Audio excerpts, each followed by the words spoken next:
Les enfants de la République, Frédéric Aziza. Radio J. Bonjour et bienvenue dans Les enfants de la République dont vous êtes l'invité René Friedman. Bonjour. Bonjour. Alors vous êtes professeur de médecine en gynécologie obstétrique et faut-il le rappeler, à l'initiative le 24 février 1982, il y a donc 42 ans, de la naissance d'Amandine, le premier bébé éprouvette français. C'était à l'hôpital Antoine Béclair de Clamart. Vous êtes aussi à l'origine de nombreuses avancées dans le domaine de la fertilité, un parcours qui fait de vous une figure du monde scientifique, aussi bien en France qu'à l'étranger. Vous êtes aussi un auteur prolixe. Votre dernier livre, La tyrannie de la reproduction, est publié chez Odile Jacob. Mais pour commencer, professeur Friedman, une question, on va dire liée à l'actualité. Vous avez découvert Israël et ses kibbutzim en 1960. Vous étiez dans un kibbutz. Vous étiez jeune à l'époque, dans le Negev, Ruchama. Les massacres du Hamas pèsent encore sur l'actualité. Qu'est-ce que vous avez ressenti le 7 octobre ? Comment ressentir autre chose que l'horreur, ouais. Et le fait que, je dirais, on s'aperçoit qu'il y a des humains qui ne sont plus des humains. Mais surtout, ce qui est incroyable, c'est le fait que Israël et les Juifs sont encore une fois... il y a une inversion, c'est-à-dire alors qu'ils sont agressés, qu'ils ont été de toute l'existence toujours pourchassés, je dirais cette fois-ci, on inverse, l'agresseur devient l'agressé. L'agresseur devient l'agressé, et vous faites une allusion par exemple à ce qui s'est passé cette semaine, c'est-à-dire Israël accusé de génocide par l'Afrique du Sud devant la Cour de justice internationale de La Haye. Qu'est-ce que ça vous inspire ? Qu'est-ce que vous ressentez à travers ce qui s'est passé à La Haye cette semaine ? Non, ce que je ressens, c'est que c'est quand même incroyable que celui qui a inventé le terme de génocide, puisqu'il y a eu tout un débat, je dirais, au moment du procès de Nuremberg. C'est un juif polonais. C'est un juif polonais qui était ukrainien, de Lvov. Ouais. Il y a eu tout ce débat sur crime de guerre et puis génocide. Pour moi, la définition de génocide ne s'applique pas. Ici, il faut revenir sur les définitions, pas utiliser les mots à tort et à travers.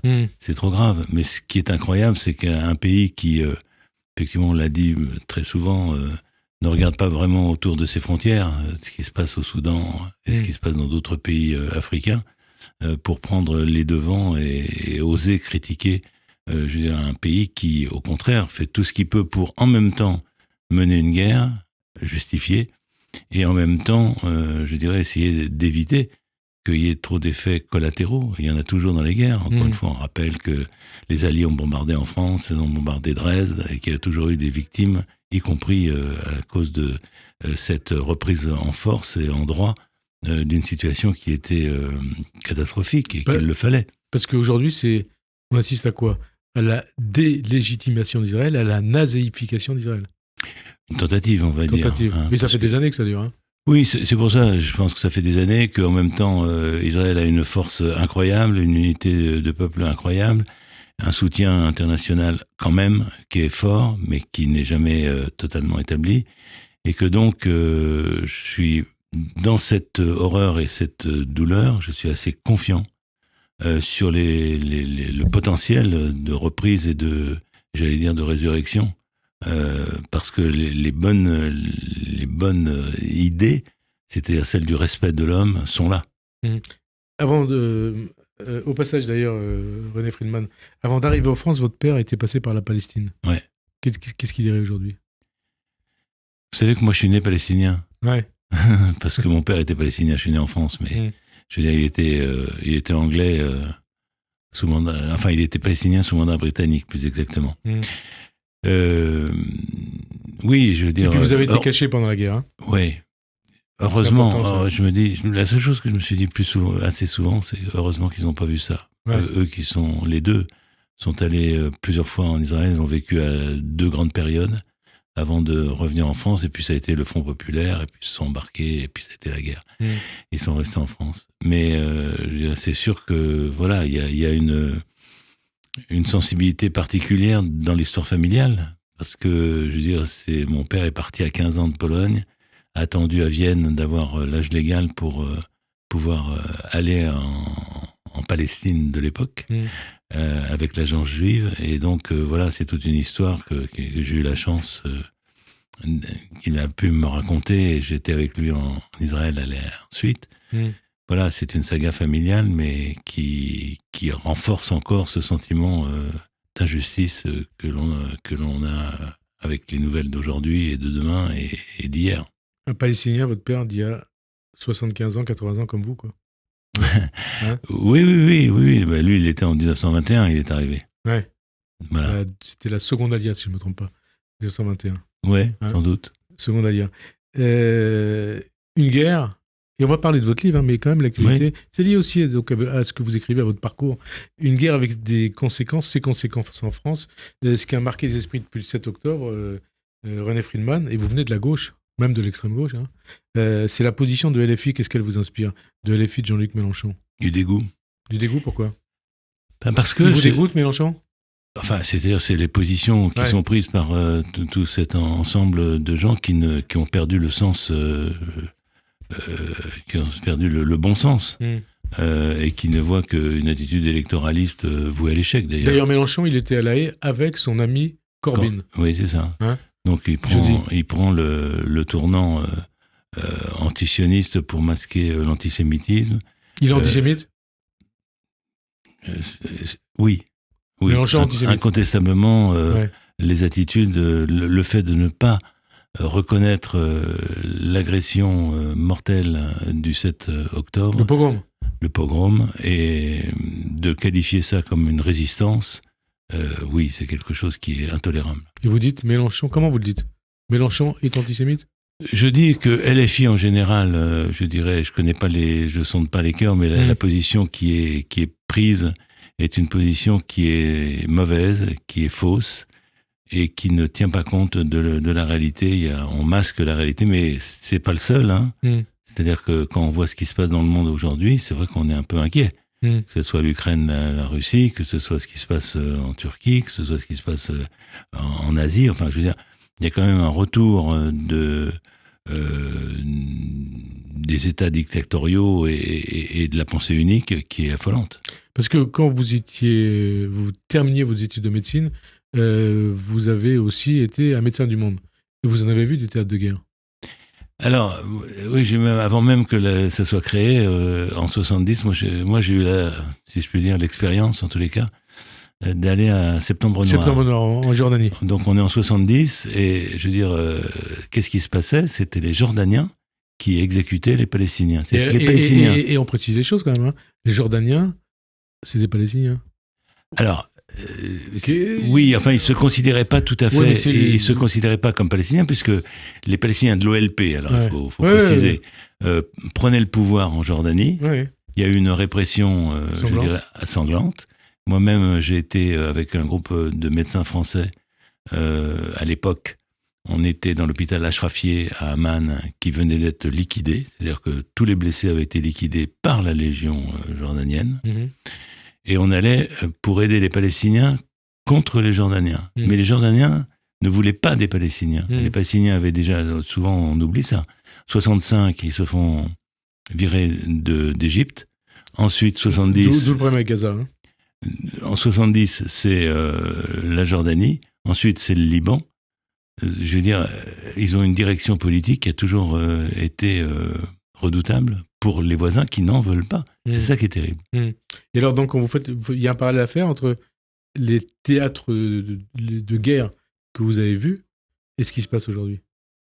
Je pense que l'horreur de la guerre aujourd'hui et l'absence enfin, les règles, si on peut dire, les règles de la guerre ne sont pas du tout respectées. Voilà, c'est des agressions sauvages, des pogroms, des viols. Oui, d'ailleurs, pogrom, viol. Une question au médecin que vous êtes, au professeur de médecine que vous êtes. Et puis vous êtes quelque part aussi, c'est pas vous êtes quelque part. Donc vous allez travailler sur la gynécologie, l'obstétrique et ainsi de suite. Tous ces viols qui ont eu lieu le 7 octobre, c'est passé quasiment inaperçu chez les organisations féministes. Oui, il y a eu une discrimination incroyable, un déni. À partir du moment où les violées étaient des juives, elles n'étaient pas reconnues. Ça, c'est quand même à tomber à la renverse, quoi. Dans un mouvement. Mais c'est vrai qu'aujourd'hui, on voit bien que l'universalisme qui a été notre moteur d'égalité, d'équité, de reconnaissance de tout le monde, quelle que soit sa couleur de peau, son sexe ou son origine, est en train de voler en éclats, avec des partis pris et des regroupements qui se font selon un critère, et ce qui est totalement inquiétant. Selon quel critère ?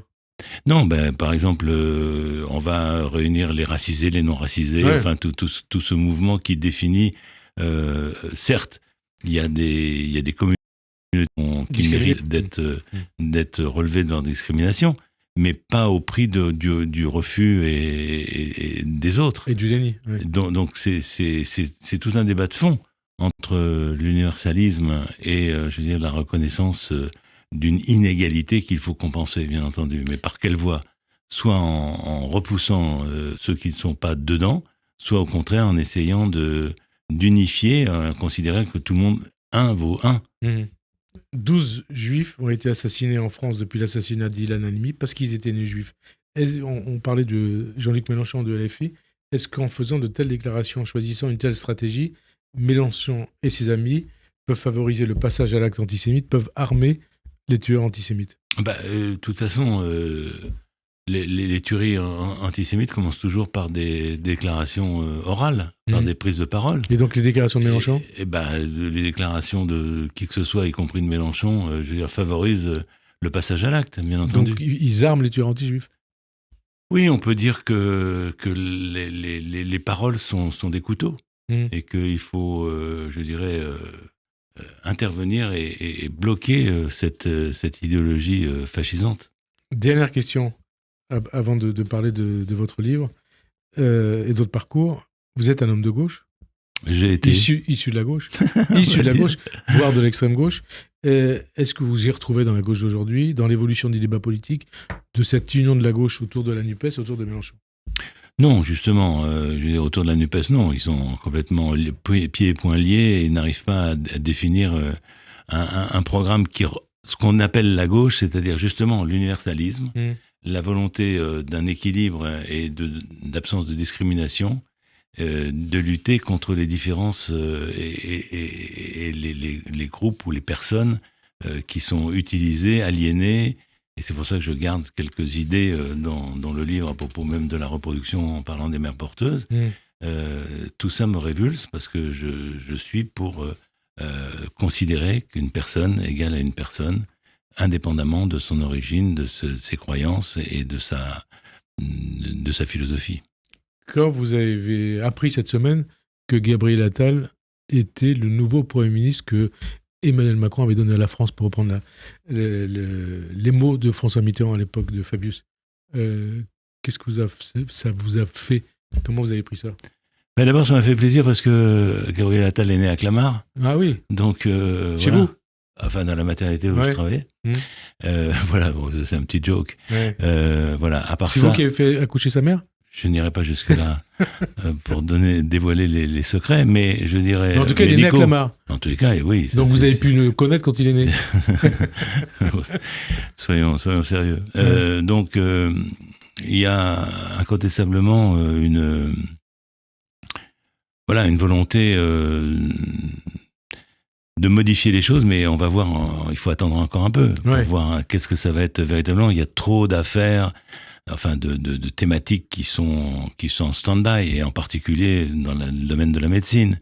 Parce que ça fait tellement longtemps qu'on met le point avec les gouvernements successifs, y compris le dernier, sur la nécessité d'une refondation de l'exercice médical. Et rien ne bouge, malgré des déclarations qui ont été faites. Donc, est-ce que ça va être pris à bras-le-corps alors que ça concerne les Français directement ? Je ne sais pas. Mais en tous les cas, on voit que sûrement et lentement, on va vers des vraies difficultés pour que tout le monde soit traité à égalité dans une médecine qui était, j'ai envie de dire, qui l'est encore, mais qui était surtout extrêmement brillante. On va parler de la médecine, mais c'est un bon signal, un Premier ministre de 34 ans ou pas ?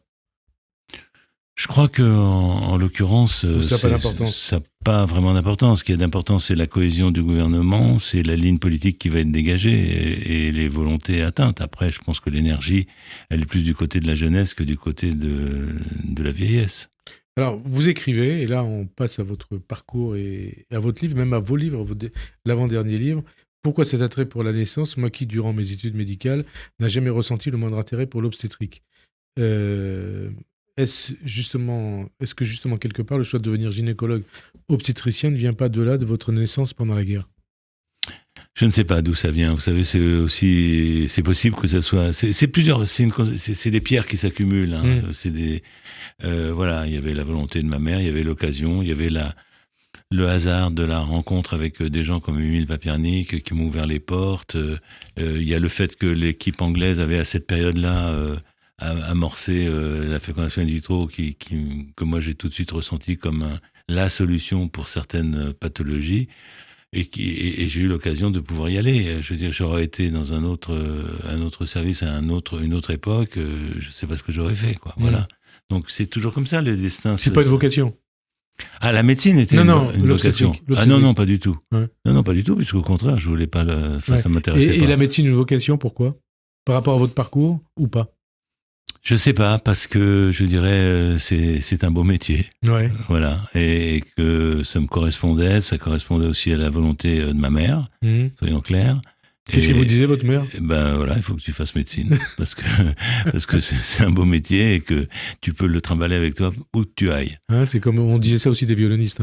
Il valait mieux être violoniste que pianiste parce qu'un piano. On peut être violoniste et médecin. Hein. Vous êtes violoniste aussi ? Non. Mais j'aime par contre la musique. Ouais. Voilà. Ouais. Alors votre parcours justement. Votre vie, la tyrannie de la reproduction que vous publiez chez Odile Jacob, pourquoi ce livre ? Et pourquoi maintenant ? Alors, pourquoi maintenant ? Parce que justement, c'est un regard, après 42 ans derrière soi, c'est un regard sur le devant. C'est-à-dire que je ne reprends pas toute l'histoire, je reprends plutôt les éléments nouveaux qui risquent d'arriver dans le cadre de la reproduction. Les problèmes qui peuvent se poser et que j'aimerais que ce soit l'occasion pour certaines personnes que cela intéresse de prendre le temps de la réflexion. Parce que sinon, ça va arriver. Comme souvent les choses arrivent et devant le fait accompli, alors qu'on n'a pas encore eu la possibilité de mettre ça dans des cases éthiques ou bien dans le cadre sociétal. Or, il y a beaucoup de choses qui se passent et qui sont relativement novateurs. J'entends par là la création de gamètes artificiels, la création de clonage, la création d'utérus artificiel, la greffe d'utérus. Tout ça sont des nouveaux éléments qu'il faut... Il y a toute une liste de problèmes. J'ai fait chapitre par chapitre pour donner un peu à des gens qui n'ont pas forcément la connaissance l'état des lieux. Or, on est beaucoup plus avancé qu'on ne le pense. C'est-à-dire qu'ici, et d'après, quand on vous lit, on se dit on est beaucoup plus avancé qu'on le pense, mais ça peut déboucher sur des catastrophes. Non, mais vous savez... on va en reparler. Hein. Toute découverte peut déboucher sur des catastrophes. Je veux dire, la découverte de la physique et de l'énergie atomique peut déboucher sur les catastrophes, mais ça nous donne aussi l'électricité. La fécondation in vitro a donné la possibilité pour des couples d'avoir des enfants, alors que sinon, ils ne pouvaient pas l'avoir. L'examen génétique de l'embryon évite des maladies redoutables. Donc, si on décide de ne pas les transférer. Donc, je veux dire, à chaque fois, il y a un côté positif, mais ce que j'essaie de montrer, c'est qu'il faut prendre conscience de ce qui peut se passer après. Par exemple, un autre exemple concret. Vous savez, le fait de pouvoir conserver ses ovocytes pour une femme lorsqu'elle est atteinte de cancer, ça a été quand même une ouverture extraordinaire vers la vie.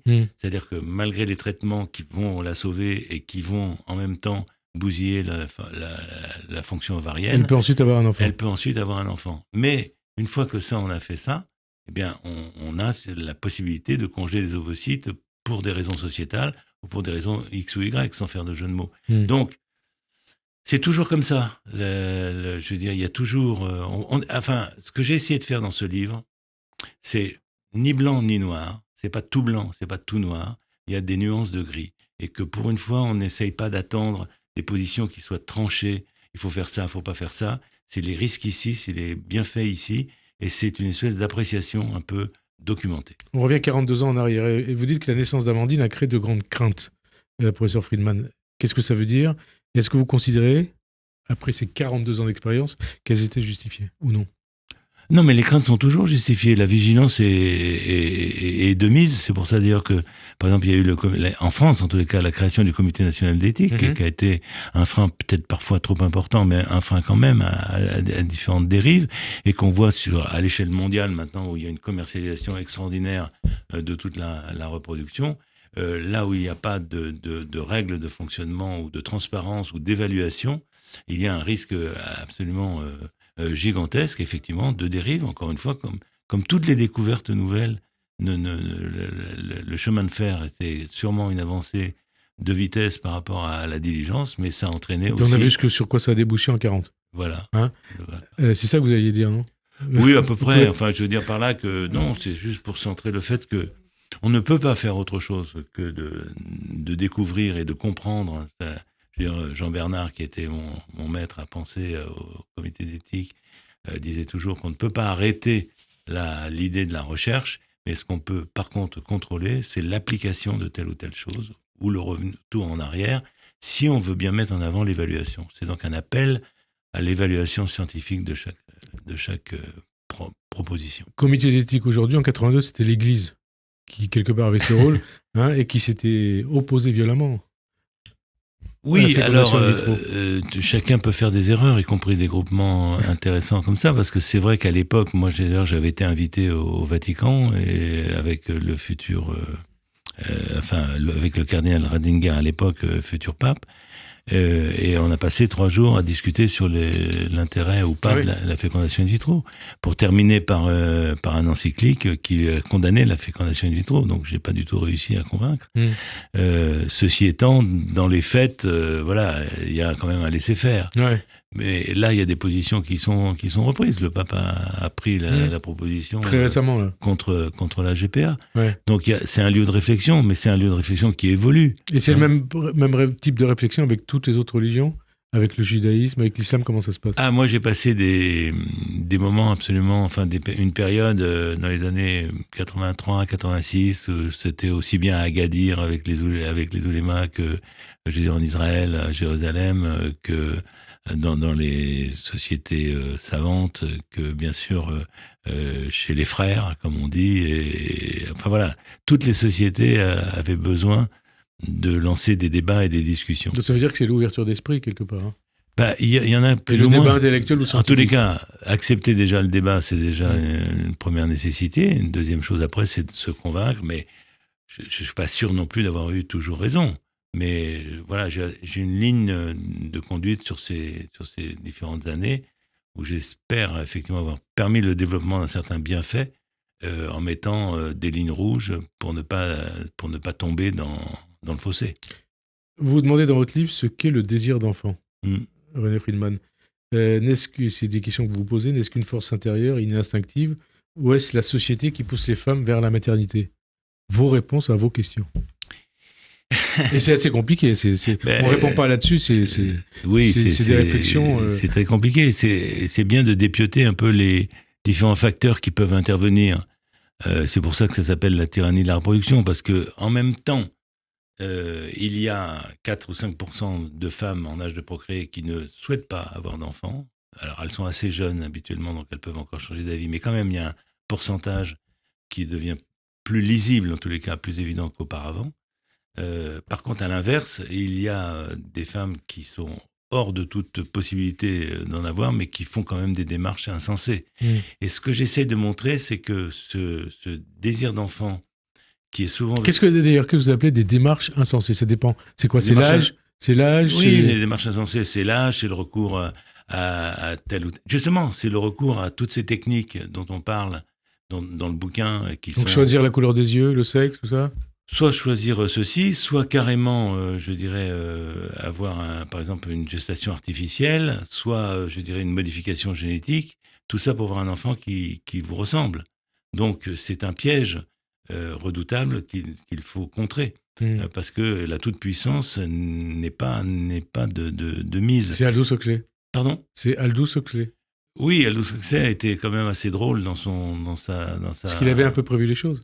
Hein, je ne sais pas s'il y croyait vraiment. mais en tout cas, il l'a écrit. En tous les cas, il l'a écrit, et en tous les cas, ça éclaire effectivement le fait que quand vous évoquez dans une assemblée féminine, encore aujourd'hui, enfin surtout aujourd'hui, je dirais, qu'est-ce que vous pensez de l'utérus artificiel, c'est-à-dire d'avoir un enfant mais de ne pas le porter, vous voyez avec une certaine stupéfaction qu'il y a un certain pourcentage de jeunes femmes qui le souhaiteraient, c'est-à-dire qui voudraient des enfants mais pas avoir la grossesse. Inversement, quand vous êtes accoucheur, vous vivez les joies de la grossesse. Si vous voulez, il n'y a pas une image, c'est ce que je vous disais au début, c'est ni tout blanc ni tout noir. Et en plus, chez la même personne. Parce que qui n'a pas connu des périodes entre 20 et 30 ans qui ne... Je ne veux pas d'enfant, je ne voudrais pas d'enfant. Et après, le désir d'enfant revient. Qui devient... une obsession, quelque part. Exactement. Une obsession. Et vous parlez aussi du non-désir d'enfant autour d'un certain nombre de choses. La peur de la réduction des libertés, si vous l'écrivez, de ne plus pouvoir improviser sa vie, d'une ambiance familiale trop lourde pouvant aboutir à des actes de violence, l'appréhension de l'accouchement, ainsi de suite. Non-désir d'enfant. Oui, c'est les enquêtes qui ont été faites sur ce pourcentage et les livres qui ont été écrits, que je cite d'ailleurs, montrent effectivement les raisons que vous évoquez. Crainte de voir sa sexualité compromise, coût financier, angoisse environnementale, c'est lié à l'actualité. De toute façon, on assiste à un tel recul. Et cette question aussi, dans quel monde nos enfants vont vivre ? Oui, tout ça. C'est toujours des questions qu'on s'est posées, ça. Toujours, mais en même temps, même dans les mondes qui étaient les plus noirs, il y a quand même eu beaucoup d'enfants qui ont été... Et c'est aussi l'espoir. Donc c'est très compliqué. Mais il faut constater... Mais qu'est-ce que vous comprenez mieux ? Le désir d'enfant ou le non-désir d'enfant ? Non, je comprends à partir du moment où c'est clair pour la personne et qu'on ne l'amène pas en bateau. Ce qui, moi, m'anime, c'est en tant que médecin, c'est de voir des gens s'épuiser, se casser en tant que personne ou en tant que couple pour un désir qui n'aboutira pas. Parce que c'est ça le grand point. C'est qu'on ne peut pas répondre à tous les désirs d'enfants. Et on ne répond pas. Il n'y a qu'une enquête très intéressante sur 6000 couples qui ont été suivis pendant 8 ans. Donc c'est pas rien. Et dans cette enquête, vous avez 50% des couples qui ont un enfant par fécondation in vitro, il y en a 30%, d'autres par don de gamètes, d'autres par adoption, d'autres spontanément. Et puis, il y a un bon tiers, je dis bien un bon tiers, au bout de 8 ans, qui reste sans enfant. Donc, ceci étant dit, c'est pour essayer d'éviter cette destruction, cette obsession, et de bien faire comprendre que malgré ce qui est dit dans la presse, People et tout ça, ça ne marche pas à tous les coups, et qu'à un moment donné, il faut trouver quelqu'un, soi-même, un temps de pause pour savoir si c'est autrement qu'il faut mener sa vie ou poursuivre ce désir qui ne va pas aboutir. Cette quête d'enfant.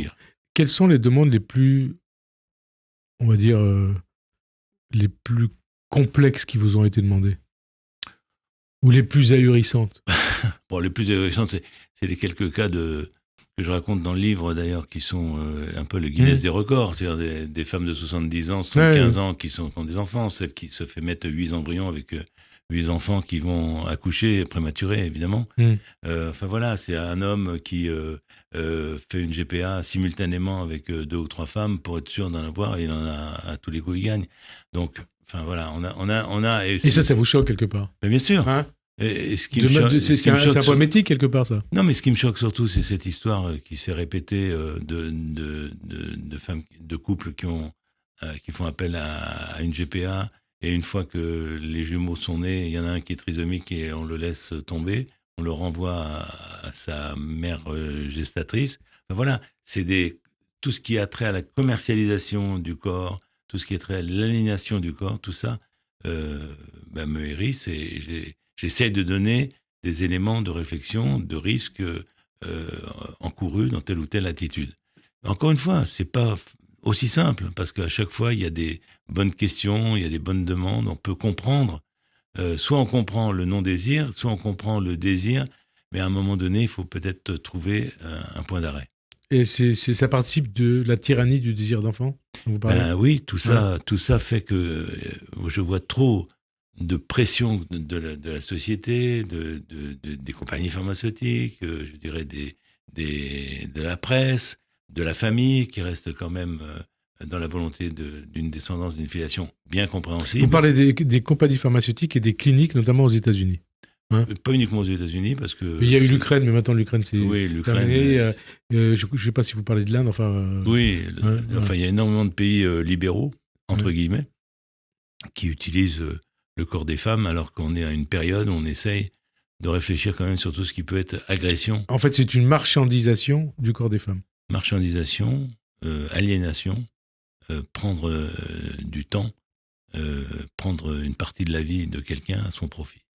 Alors évidemment, si vous demandez à ceux qui en profitent qu'est-ce qu'ils en pensent, je reprends souvent cet exemple, si vous demandez aux propriétaires terriens d'esclaves qu'est-ce qu'ils pensent de l'esclavage, ils vont dire que c'est une bonne chose, d'autant qu'il y a quelques esclaves qui sont contents d'être esclaves et qui ne veulent pas en sortir. On a dit ça aussi de la colonisation. Voilà. Et donc, par contre, si on demande à ceux qui sont traités comme cela, on s'aperçoit que ce n'est pas si simple. Donc, les femmes qui sont les femmes porteuses à part 2-3 égéries, ici ou là, sont des femmes qui sont utilisées pour leur corps. Et je trouve que c'est une aberration éthique que d'accepter cela. C'est ce qui vous conduit à écrire que l'obsession de l'enfant peut conduire à tous les excès. Absolument, surtout parce qu'en plus, c'est pas l'enfant, c'est l'enfant comme ci, c'est l'enfant comme ça, avec telle ou telle caractéristique. On avance possiblement dans cette observation génétique de l'embryon et ses modifications possibles. Et je parle aussi de la constitution de ce qu'on appelle les biobags, c'est-à-dire l'utérus artificiel. Alors vous parlez du clonage, l'utérus artificiel, des gamètes artificiels, des modifications génomiques. Justement, est-ce qu'on est toujours dans le domaine de la science ou pas ? Science-fiction, parce qu'on part toujours sur des bonnes idées. C'est-à-dire, on se dit, on va peut-être pouvoir corriger telle ou telle anomalie, ce qui est vrai. Par contre, à l'inverse, à partir du moment où on tient la technique, on peut aussi rajouter quelque chose ou modifier quelque chose, et là, ça devient beaucoup plus angoissant. C'est quoi ? C'est des médecins fous qui sont à l'origine de ça ? Ou qui peuvent récupérer ça pour déboucher sur on ne sait quoi ? Il y a de tout, comme dans toute la société, mais il y a aussi des égos, il y a aussi la volonté, vous savez, les falsifications scientifiques, ça existe, et les reconnaissances, par exemple, ce médecin d'Asie du Sud-Est qui s'est retrouvé en tôle parce qu'il avait déclaré maîtriser le clonage, alors que c'était erroné, et c'était totalement aux dépens de son personnel, d'ailleurs, qui l'obligeait à participer. On a toujours des gens qui ne savent plus où est le réel. Et vous écrivez aussi, je suis fier et heureux d'avoir été pionnier en France, Amandine, mais, 3 fois mais, tout ce qui est réalisable doit-il être proposé ? Y a-t-il une ligne rouge à ne pas dépasser ? Qui fixera les limites ?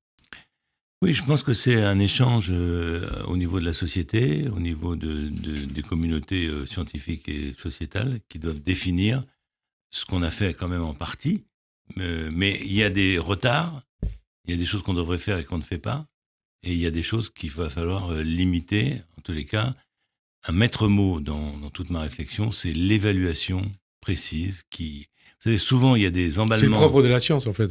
Oui, mais il y a des emballements médiatiques et on en oublie l'évaluation.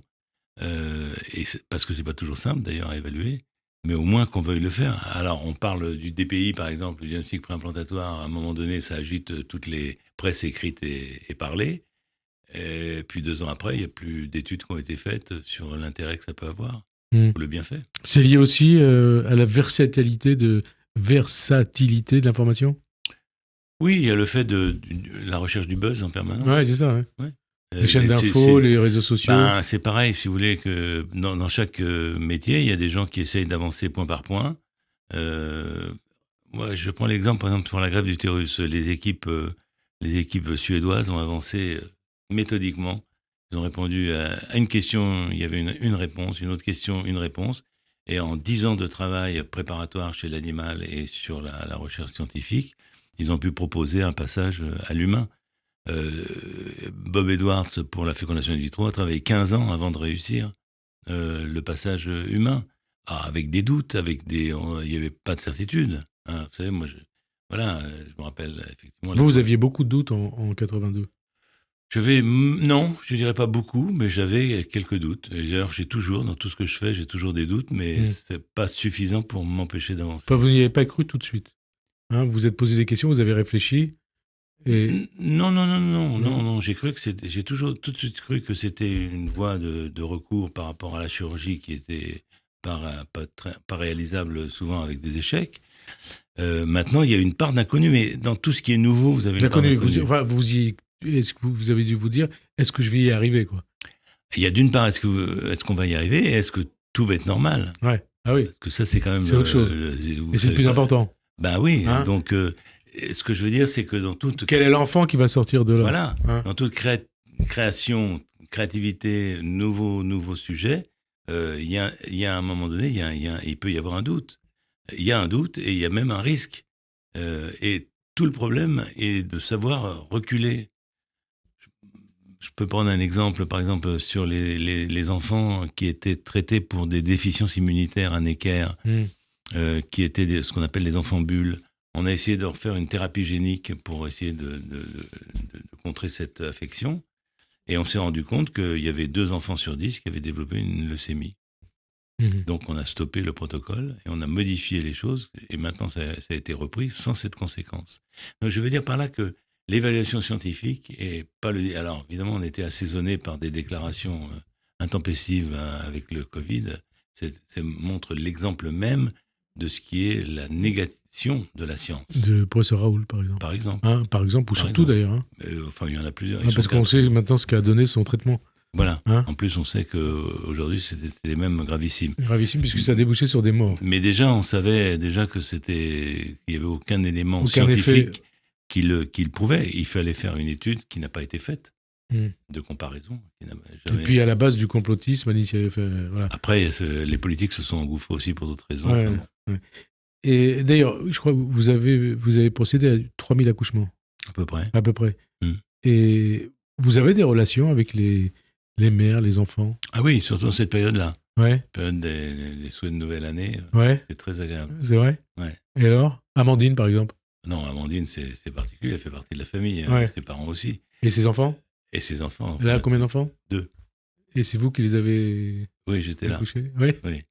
Mais ce qui est... Voilà, quelque part, vous êtes 3000 fois père. Hein? Non, pas père.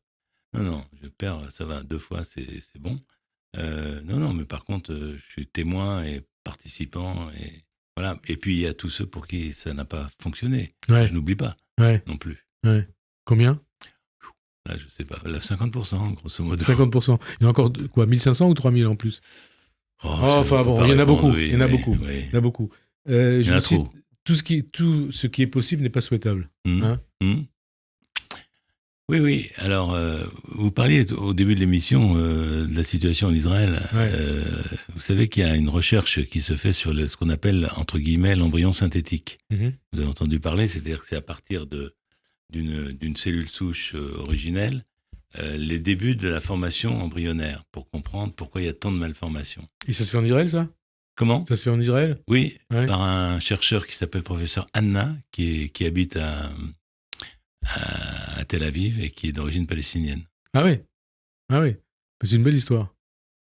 Pour ça, je raconte ça. Ouais. Et vous êtes en relation avec lui? Non, parce que c'est pas mon sujet, mais je lis, par contre, la presse scientifique. Et ça a été rapporté dans la presse, mais bon, c'est passé un peu inaperçu parce que... Oui, c'est important de dire ce genre de choses. Alors, parmi vos sujets de préoccupation, il y a la GPA. Oui. D'abord, la PMA. Une bonne chose ou pas? La PMA, c'est bien sûr. Pour moi, c'est une avancée à condition de ne pas l'utiliser à tort et à travers. Alors, est-ce que c'est l'utiliser à tort et à travers que de proposer la PMA à des couples de lesbiennes? Ça, c'est un phénomène de société, c'est pas un phénomène médical. C'est-à-dire que la société a évolué, il n'y a pas que la médecine qui a évolué. Et effectivement, il y a des femmes seules et des femmes en couple homosexuel qui souhaitent un enfant et qui, de toute façon, peuvent l'obtenir par les moyens traditionnels ou presque traditionnels. Donc, ça ne change pas le changement de la société dans tous les pays du monde. Alors, on va vous dire, pour les femmes homosexuelles ou seules, ok, PMA pour les couples d'hommes ou voire aux couples sexagénaires. Qu'est-ce qu'il faut faire? La réponse pour moi, c'est non, puisque de toute façon, Ils ne peuvent pas porter. Jusqu'à preuve du contraire, c'est les femmes qui portent. Donc, je dirais, s'il n'y a pas de femme ou s'il faut utiliser une femme pour cela, on tombe dans justement le commerce du corps et l'aliénation intellectuelle. Et la GPA, alors, gestation pour autrui. Justement. Alors, vous écrivez, c'est un abandon programmé, monnayé, un abandon sur ordonnance. Vous le disiez il y a quelques instants. Oui. Ça, c'était le titre d'un livre avec pas mal de psychanalystes qui sont intervenus. Non, je pense que ça rentre dans le cadre d'une commercialisation qui est condamnable. Ça rentre dans le cadre d'une utilisation d'autrui à son propre profit qu'il faut pouvoir dépasser. Et je pense que quand on voit les évolutions, d'ailleurs, plusieurs pays comme l'Inde qui était très ouverte s'est refermée. Après, c'est le Laos qui se referme. Après, c'est le Vietnam qui s'ouvre et qui se referme. Maintenant, l'Ukraine, on est en lien, d'ailleurs, une fois que la guerre va... Ça va reprendre ? Non, va se terminer. Je pense qu'au contraire, il y aura une intervention là-dessus. C'est-à-dire donc pour stopper ? Pour stopper, je pense, d'après les informations et les contacts que j'ai. Ouais. Donc je pense que, vous savez, c'est un peu comme la peine de mort, c'est des batailles qui sont permanentes. Et justement, c'est comme la peine de mort, justement. Qu'est-ce que vous répondez à ceux qui disent, parmi les leaders politiques notamment, que l'on finira par arriver à la GPA, par l'autoriser en France, comme on a autorisé le mariage gay et la PMA ? Mais écoutez, je ne vois pas pourquoi. Je pense qu'il y a un certain nombre de choses qui restent condamnées et condamnables. C'est l'exploitation des femmes, l'exploitation des enfants au travail, et je veux dire l'utilisation du corps des autres. Après, il y a toujours, c'est comme, je prends l'inceste, c'est condamné. Est-ce que vous allez me faire dire que ça n'existe pas ? Si, ça existe. Donc la GPA, c'est pareil. Il y a différentes formules pour que ça se réalise quand même. Mais de là à l'organiser... à la légaliser. À la légaliser et à l'organiser, parce que si on la légalise, il faut l'organiser. Ouais. Donc ça veut dire vraiment... d'ailleurs, on voit bien que les pays qui l'organisent, à part les extrêmes libéraux comme les États-Unis, finalement, n'arrivent pas à répondre à la situation. L'Angleterre, qui a légalisé depuis 25 ans, les Anglais partent à l'étranger. Est-ce que vous arrive, ou est-ce que vous avez des doutes sur des évolutions de la médecine et sur l'évolution de la médecine ? J'ai les mêmes doutes que tout le temps, c'est-à-dire qu'on peut avoir un formidable marteau pour planter des clous, mais on peut aussi l'utiliser pour tuer quelqu'un. Donc, il faut être vigilant, il faut avoir les organes d'observation et surtout, comme je le disais tout à l'heure, l'évaluation. Je reviens à ce que vous disiez en début d'émission, le système de santé, la médecine. Vous êtes au centre du système de santé, le modèle français. Qu'est-ce que vous pensez ? Quel jugement vous portez sur ce modèle français et sur l'état de l'ôpital ?